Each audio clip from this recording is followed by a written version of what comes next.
Nous sommes aujourd'hui en train de faire un reportage sur les viols au Sénégal. Et nous sommes en face d'une personne qui a beaucoup travaillé sur ces questions et qui a eu également à recevoir plusieurs personnes victimes de viols. Monsieur, bonsoir. Bonsoir. Voilà, nous assistons à une recrudescence des viols au Sénégal. Qu'est-ce qui explique tout cela?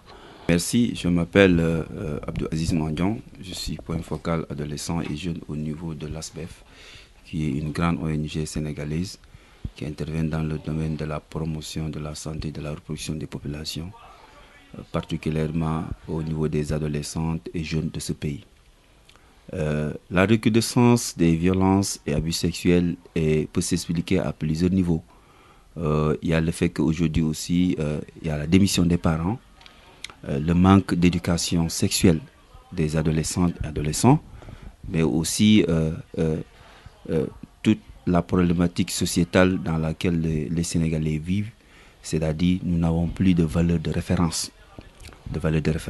Ces cas d'abus sexuels qu'on note un tout petit peu à travers la presse, à travers nos quartiers, à travers les circuits d'encadrement, que ce soit à l'école ou dans les écoles coraniques, nous fait penser un tout petit peu à un retour à des valeurs de modèle, d'éducation surtout, qu'il faudrait replacer dans son contexte. La violence est toute contrainte qui s'exerce sur une personne par la force ou l'intimidation, ou tout acte qui implique des tourments ou des souffrances mentales et ou sexuelles.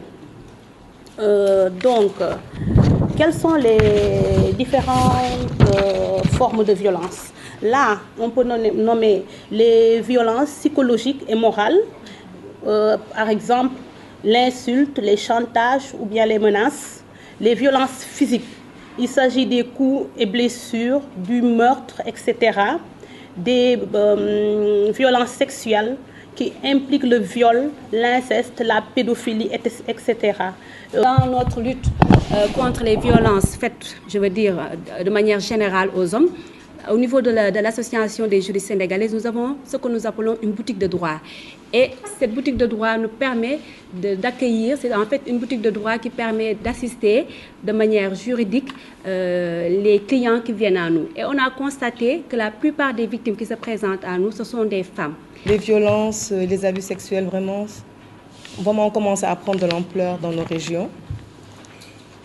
Et peut-être que je vais un peu plus m'appesantir sur les violences sexuelles qui sont, en fait, je peux dire, en vogue, en guillemets, dans nos régions. Et non, c'est quand même dramatique parce que les enfants sont vraiment les vraies victimes de ces violences sexuelles.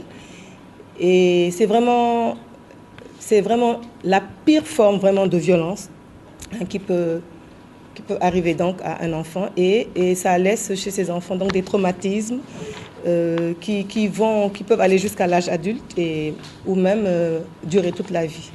Et c'est important parce que ces enfants, ce sont les adultes donc de demain. Nous agissons dans le cadre de l'écoute active, c'est-à-dire d'après tout ce que nos camarades ont dit.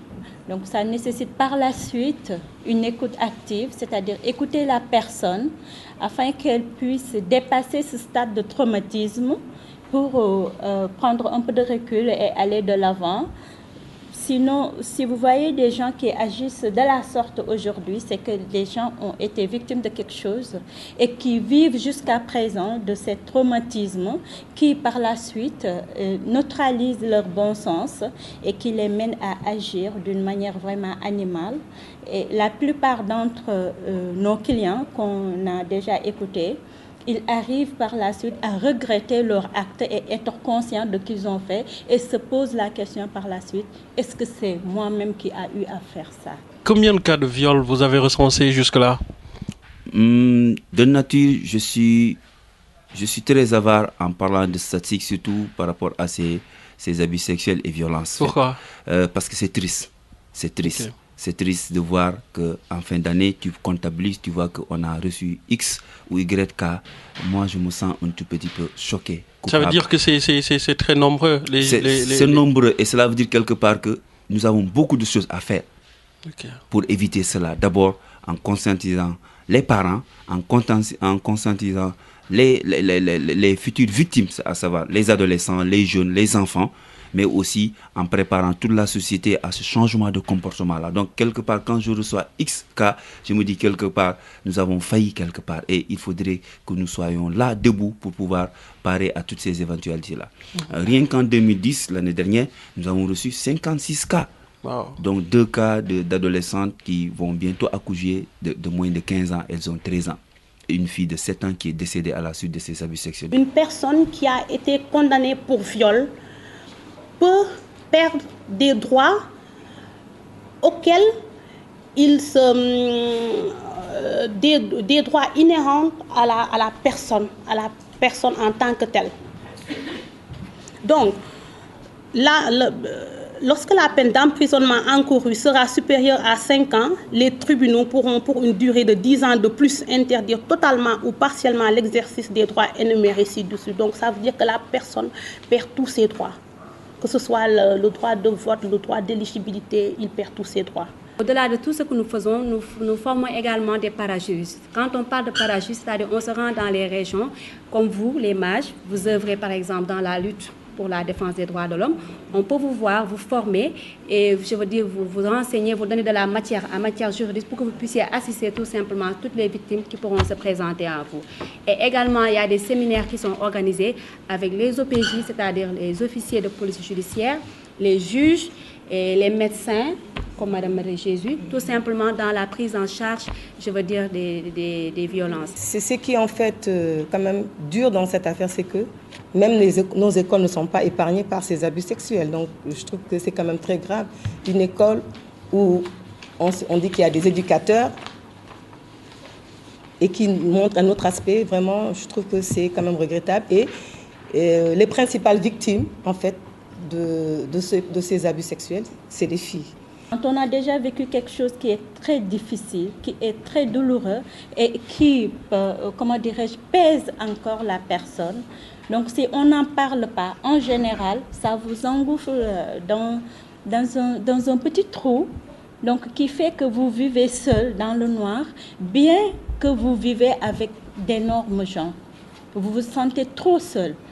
Et des choses se tournent et se retournent au niveau de votre esprit qui vous mènent à faire des choses que si c'est une petite fille ou un petit garçon qui se trouve devant vous, alors là, vous abusez de cette personne, tout simplement pour vouloir faire quelque chose ou pour vouloir, en fait, se décharger par rapport à ce que vous avez eu à subir. Souvent, ce que l'opinion peut-être oublie, comprend mais oublie, c'est que celui qui fait cet acte-là a une connaissance de son environnement. Okay. L'enseignant qui le fait connaît bien son milieu. Le parent qui le fait connaît bien son milieu. Donc, l'enfant ou l'adolescent qui est victime connaît son bourreau. Okay. Il connaît son bourreau. Donc, ce n'est pas un étranger. Ce n'est pas comme moi qui passe devant une maison, qui dit, attends, il peut avoir une fille ou un adolescent quelque part, je vais faire un acte de viol ou d'abus sexuel. C'est quelqu'un qui connaît sa victime. Et il a souvent un pouvoir de décision sur sa victime. Soit c'est l'enseignant, soit c'est le parent dont l'enfant dépend économiquement de lui, etc. J'ai rendu compte qu'également, il y a souvent, quand la victime veut porter plainte, il y a l'intervention du chef de quartier ou l'intervention de l'imam qui empêche. Donc, il y a des pressions qui se font envers la victime et qui l'empêchent tout simplement quand même de porter plainte. Peut-être que ces personnes-là ne savent pas les conséquences qui peuvent découler tout simplement de cette agression. Il y a, je veux dire, le trauma qui peut s'en suivre et comme l'a dit également tout à l'heure notre consoeur, des traumas qui peuvent se présenter là de manière immédiate ou plus tard qui peuvent faire que la femme ne pourra pas accomplir son devoir de femme dans son ménage ou bien qui peuvent faire également qu'un homme, parce qu'il y a des hommes qui sont agressés, qui plus tard deviennent tout simplement des violeurs, excusez-moi, des homosexuels. Parce que tout simplement, il n'y a pas eu une prise en charge au moment où cela était nécessaire. Pourquoi il n'y a pas de prise en charge? Une personne qui ne dénonce pas, une personne qui ne se fait pas aider, parce qu'il ne suffit pas tout simplement d'aller au niveau des tribunaux et que le coupable soit mis en prison. Il faut également une prise en charge psychosociale, d'où l'intérêt quand même de travailler avec des psychologues comme Serigne Mor Mbaye pour aider tout simplement la victime à dépasser tout simplement cet état fait. C'est-à-dire que peut-être elle ne pourra pas oublier, mais qu'elle puisse vivre tout simplement avec ce fait. Les conséquences sont beaucoup plus néfastes et beaucoup plus graves est nombreuse. Parce qu'aujourd'hui, on lutte contre les travailleurs de sexe, qu'on appelle souvent la prostitution clandestine. Mais la majeure partie de ces filles-là, c'est des filles qui ont été violées. C'est des filles qui ont subi des actes sexuels dont ils n'ont jamais été consentantes. Donc voilà autant de problèmes qu'on trouve dans la société qui ont des origines dues à ces violences-là et d'abus sexuels.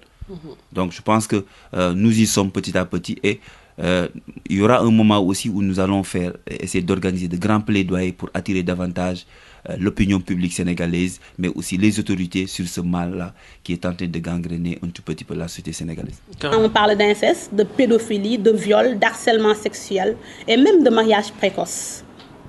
Et là, les sanctions pénales, s'il est établi, le coupable encourt une peine de 6 mois à 5 ans et la peine pourra être doublée s'il s'en est suivi mort, blessure grave ou mutilation. Il faut dire aussi que le Sénégal a eu à ratifier des conventions et partie à des chartes qui protègent les droits humains en général et le droit des femmes en particulier. Il s'agit du protocole de Maputo, de la charte des droits de l'homme et des peuples relatifs aux droits des femmes, des conventions sur l'élimination de toutes les formes de discrimination à l'égard des femmes. C'est ce que nous appelons le CEDEF.